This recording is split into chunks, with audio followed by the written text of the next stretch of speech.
ఇంకొక ఉదాహరణ, చంద్రబాబు గారి బావమరిది వియ్యంకుడు బాలకృష్ణ గన్ పట్టుకొని టపా టపా అని ఇద్దరిని కాల్చి పడేయలేదా అని అడుగుతా ఉన్నా. టపా టపా అని గన్ను పట్టుకొని కాల్చి పడేయలేదా అని అడుగుతా ఉన్నా. ఇదే పెద్ద మనిషి బాలకృష్ణ, చంద్రబాబు నాయుడు గారి వియ్యంకుడు. టపా టపా అని ఇద్దరిని లేపేయలేదా అని అడుగుతా ఉన్నా. ఎవరిదయ్యా గన్ కల్చర్ అని అడుగుతా ఉన్నా. ఆ తర్వాత సాక్షులు ఉండకూడదని చెప్పి ఆ ఇంట్లో ఉన్న వాచ్మెన్ను, అంటే వాళ్ళ ఇంట్లో ఉన్న వాచ్మెన్ను బండరాయితో మోది చంపారు. వాచ్మెన్ను కొద్ది రోజులకే, ఈ ఇన్సిడెంట్ జరిగిన కొద్ది రోజులకే ఆ ఇంట్లో ఉన్న వాచ్మెన్ను బండరాయితో మోది చంపారు.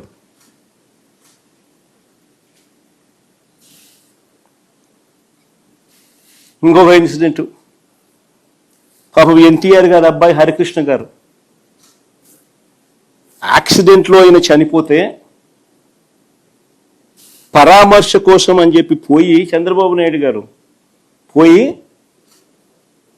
కేటీఆర్తో పొత్తులపై చంద్రబాబు మాట్లాడారు శవాన్ని పెట్టుకొని.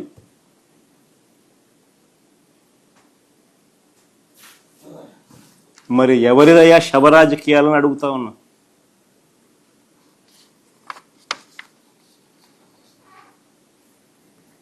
అంతేకాదు, సొంత కూతుర్నిచ్చి రాజకీయ జీవితాన్ని ఇచ్చిన సొంత మామ,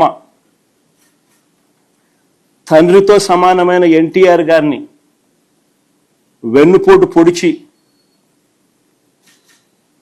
సీఎం కుర్చీని, ఆయన పార్టీని, ఆయన గుర్తును లాక్కుని ఆయన చనిపోయేట్టుగా చేసింది ఎవరయ్యా చంద్రబాబు అని అడుగుతా ఉన్నా. ఎవరివయ్యా కుట్ర రాజకీయాలు అని అడుగుతా ఉన్నా.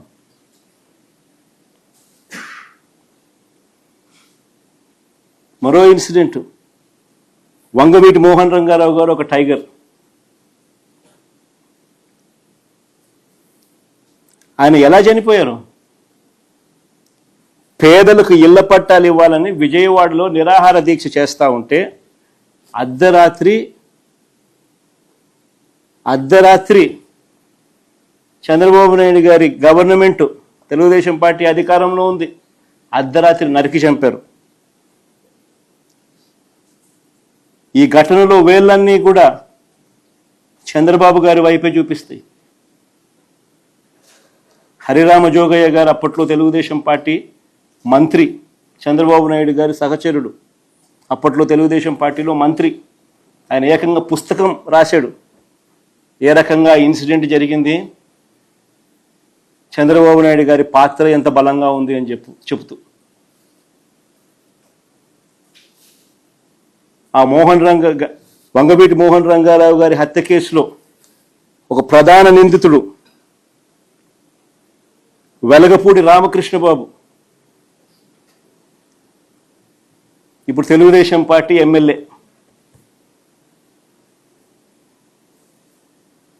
ఇప్పటికీ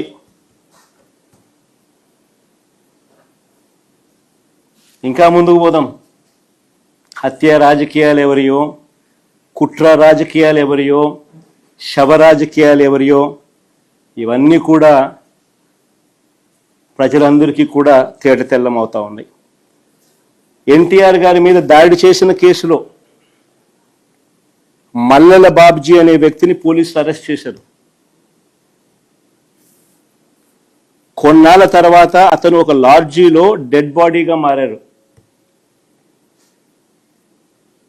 డెడ్ బాడీగా మారిన ఆయన తన జోబీలో ఒక లెటర్ దొరికింది పోలీసులకు.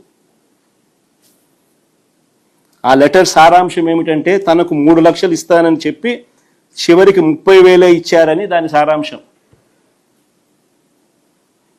అసలు ఎన్టీఆర్ మీద దాడి కోసమే డబ్బులు ఇచ్చారా, అది నిజమైతే ఇచ్చింది ఎవరు అన్న దానిపై దర్యాప్తు లేదు. అన్నదానిపై దర్యాప్తు లేదు. ఈ కేసులో వేళ్ళన్నీ కూడా అప్పట్లో చంద్రబాబు వైపే చూపించాయి. ఇంకొక ఎగ్జాంపుల్, పింగళి దశరథరామ్, ఈయన ఒక జర్నలిస్టు.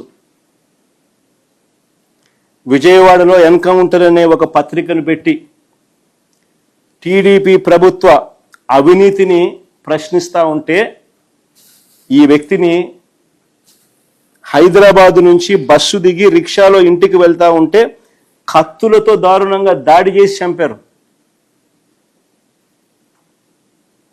ఈ ఘటనలో వేళ్ళన్నీ కూడా అప్పట్లో చంద్రబాబు నాయుడు గారి వైపే చూపించాయి. అడుగుతా ఉన్న చంద్రబాబు నాయుడు గారిని, ఎవరి అయ్యా హత్య రాజకీయాలు, ఎవరి అయ్యా కుట్ర రాజకీయాలు, ఎవరి అయ్యా శవ రాజకీయాలు? ఇదే పెద్ద మనిషి చంద్రబాబు నాయుడు గారు గురించి మాట్లాడుతూ ఆయన తోడల్లుడు దగ్గుపాటి వెంకటేశ్వరరావు గారు ఏకంగా పుస్తకం రాశాడు. అనేక టీవీలలో ఆయన ఇంటర్వ్యూలు కూడా ఇచ్చాడు. ఆయన అన్న మాటలు ఆయన పుస్తకంలో రాసినటివి. ధర్నాలు ఆందోళనల సమయంలో బస్సులు తగలబెట్టాలంటూ చంద్రబాబు పార్టీ క్యాడర్కు చెప్పేవాడని.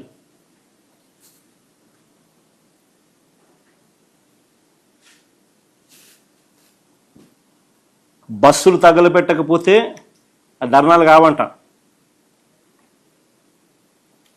ఏం కాదనింది ఈ మాటలు.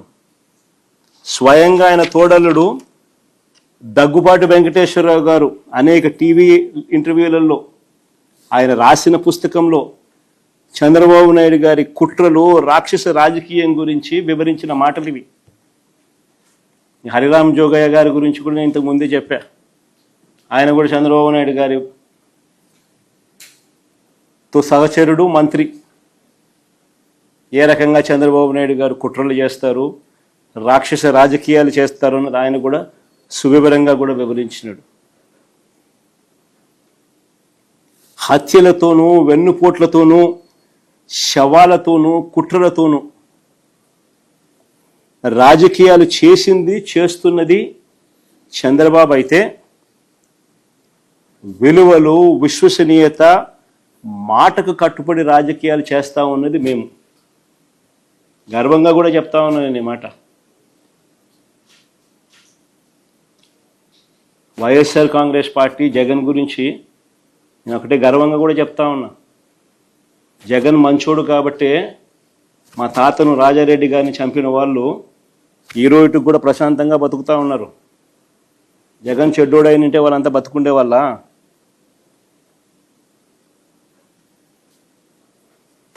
మా తాతగారిని దారుణంగా నరికి చంపిన వాళ్ళంతా ఈరోజు ప్రశాంతంగా ఇప్పటికీ ఉన్నారు. జగన్ నైజం ఎలాంటిది, జగన్ మనస్తత్వం ఎలాంటిది అని నిదర్శనం అది.